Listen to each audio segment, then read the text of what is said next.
am 51 years old, and I've spent 20 years in the United States Army as a military police officer.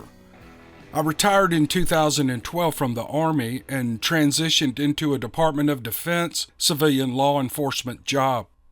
I'm trained in observing my surroundings and noting details at a glimpse. I live in Kansas, south of a military post in a rural agriculture area with rolling limestone hills and lots of trees and native grasslands. When I say small, I mean if you counted all the stray cats and dogs together with the human population, you might count 150 in total. My friend and I were heading back on this rural county 2-lane road, which was skirted on both sides by trees, limestone hills, upward of 30 feet straight up. My friend was looking down at her cell phone and I was listening to music, thinking about the possibility of having a deer or a black Angus calf jump out onto the road. We weren't talking, we were just cruising home down this dark county road, and then it happened.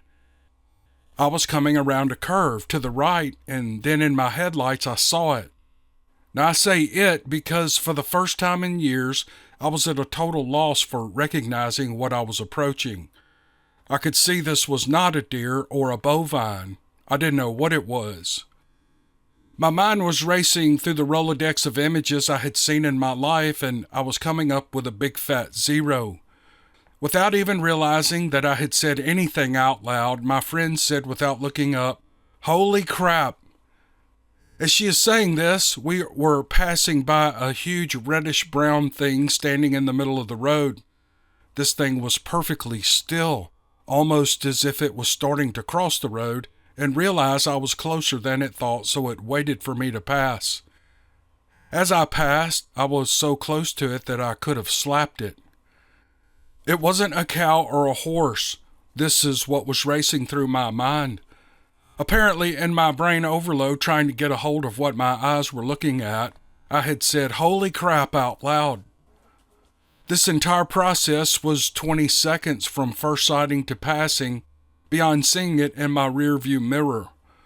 Now let me be clear, 20 seconds terrified me beyond anything I've ever experienced in my life.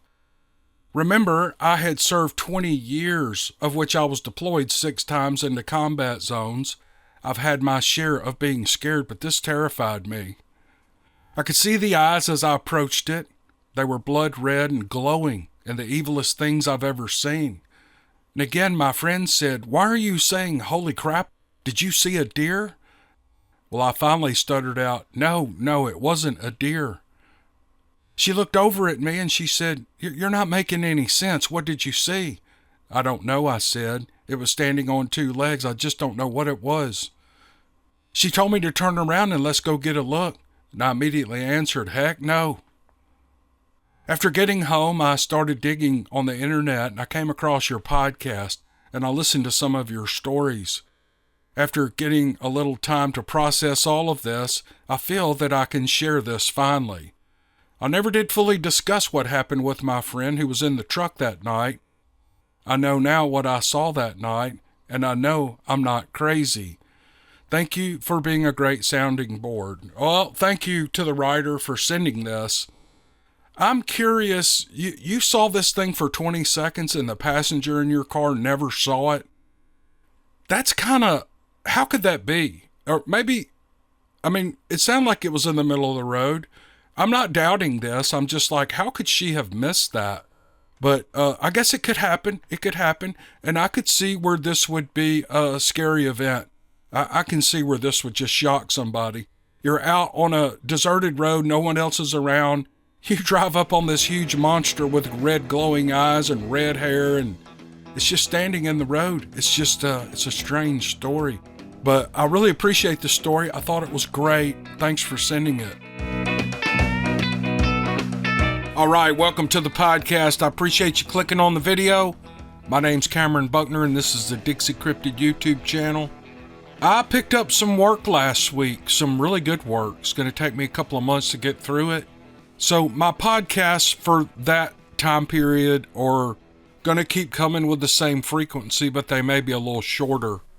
I did a poll back I don't know, a month or two ago, and people wanted podcasts to be as long as I could make them, and they take about all day to do when they're that long, but I can do short 15 or 20 minute podcasts in just a few minutes sometimes. And so that's what I'm going to do while I'm busy at work, because I want to keep this podcast going. Okay, enough of that.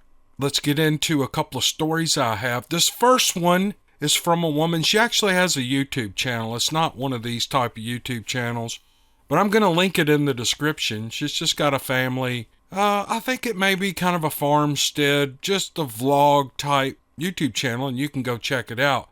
But here's her story. In the late 1980s, I was a single mother living on 3 acres of wooded land in western Georgia with my kids. It was a long 4-day weekend. I think it was the 4th of July, and my kids would be spending it with their dad. I was off work till Monday, so I loaded up on library books and treats, and I headed home.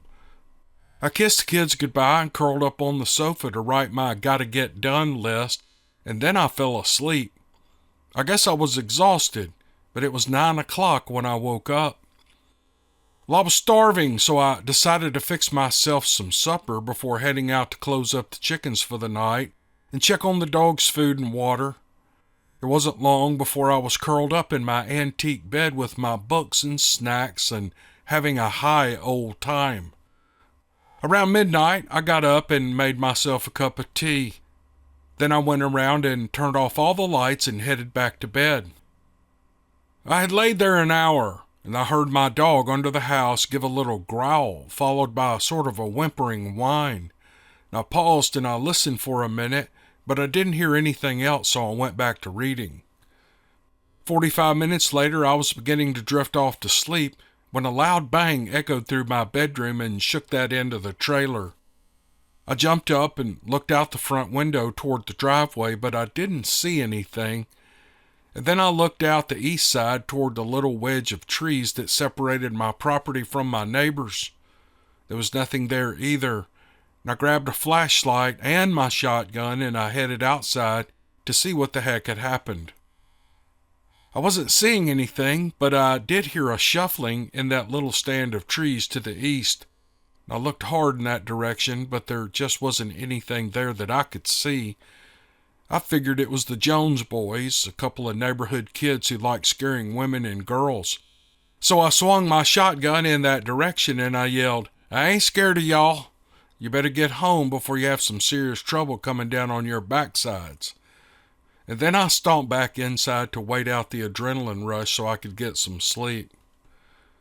The next morning, I went outside to have a look around in the light of day.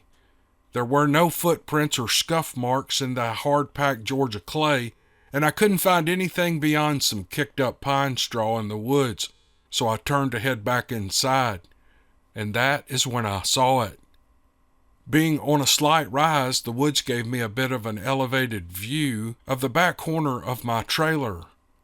At the topmost edge of the metal overhang was a huge dent, and it looked like someone had thrown a bowling ball up there. I got a ladder and climbed up to get a closer look. The dent was rounded on one side with a bit of a wedge on the right. I tried hitting it with my fist. That wasn't a good idea. And then I got a stick and tried hitting it, but still nothing. The metal was hard and apparently had a wooden frame under it. Well, I spoke with Mr. Jones about his son terrorizing me and damaging my trailer, and he said that they were both gone that weekend. One was locked up in juvenile detention and the other had gone to boot camp. My driveway was a deer trail from the woods to the swamp area that was on our side of a major county highway. Several hunters came and asked permission to hunt my land because of that. I always said no, but thanks for asking. There was plenty of food and water there for deer, and they had open access to run the swamp and wild lands on my side of our road with safe passage to pastures on the south side. I didn't want to ruin that for them. It wasn't until recently that it occurred to me that the dog wasn't growling at deer running past my bedroom window and down the driveway. It was always at the same time of night. It might be different weather conditions or moon phases or nights of the week, but it was always the same time. I never heard deer running by or found deer tracks, even in the mud. I noticed that I wasn't getting as many eggs from my hens as I should during certain times of the year, and produce would sometimes go missing from the garden. Then some of my chickens started going missing, and it finally got to the point that I figured I'd be money ahead if I got rid of the chickens and quit planting a garden. Before I went that far, I talked to the farmer down the road about my egg problem. His response was to give me a strange look and ask if I was missing produce from my garden too. When I said that I was, he scratched his head and he said, "Well, isn't that peculiar?" In 1989, my son came in one day with a deer skull. He found it sitting on the corner of our porch. It was an almost perfectly clean 6-point buck skull. At the time, we thought our dog had gone out and found a dead deer to scavenge. But I ask you, would a dog clean a skull and not chew the bone to bits, or the antlers? And why leave it on the corner of the porch? A dog would have left it in the middle of the yard or in front of the door. Now I'm thinking I had some wood boogers visiting my place. And that's why in the South, when it gets dark out and the kids aren't inside, grandparents will yell out the door, "You better get in here before those boogers get you." They weren't making idle threats to scare us kids.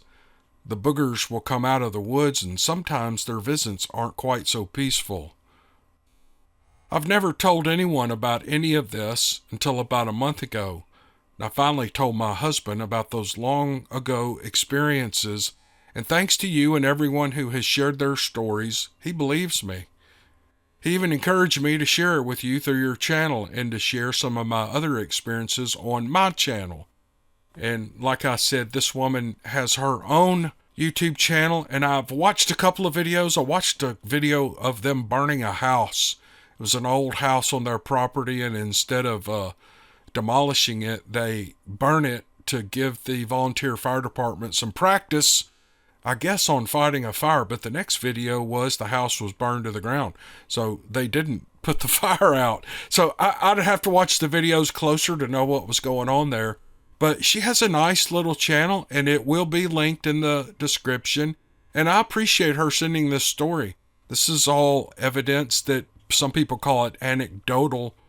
It does make you wonder what's going on with some of these things. Big dents in the side of your house and deer skulls on your porch, and neighbors and you having produce and eggs and hens going missing.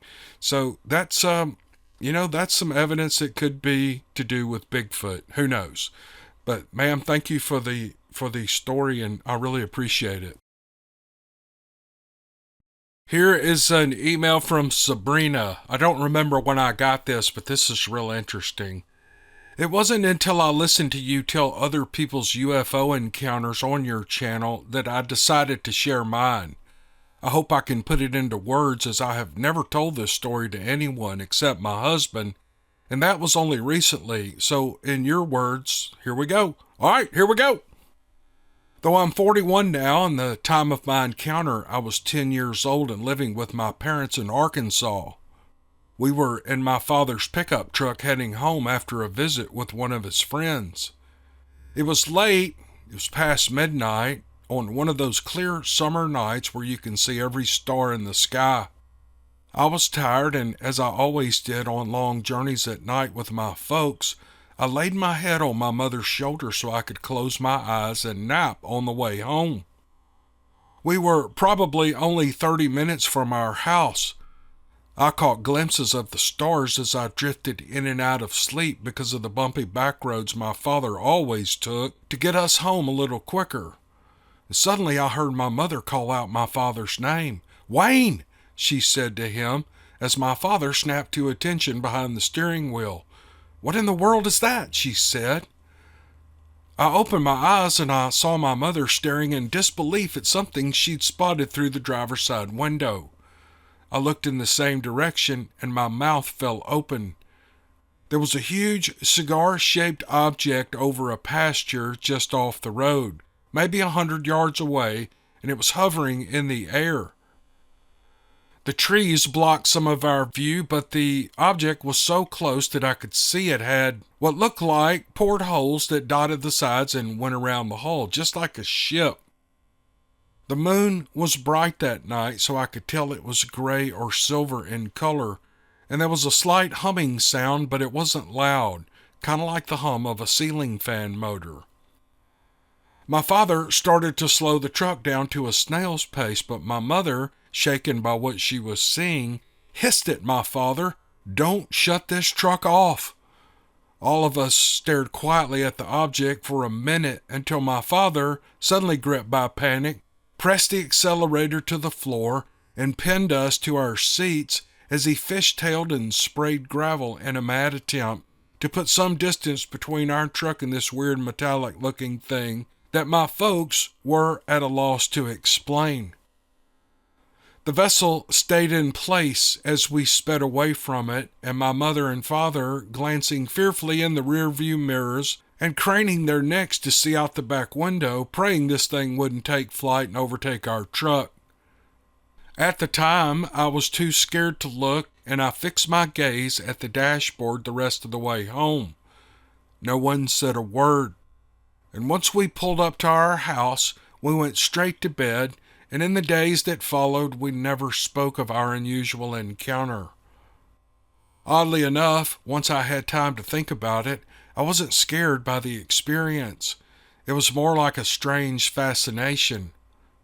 As the years went by, I worried more about what the naysayers would think of my story. Rather than risk ridicule from people who wouldn't understand, I kept my experience to myself. My husband and I were talking about UFOs recently, and I decided to ask my mother if she remembered that night. And she responded with a curt yes, and that was it. Decades had passed since that night, but clearly for my mother, the memory of witnessing something not of this world on a backcountry road in rural Arkansas still lingered. We both left it at that. And that's the end of her story, and that's a huge life-changing, experience for Sabrina and her mother and her father. I wonder if her father's still alive. Did she say?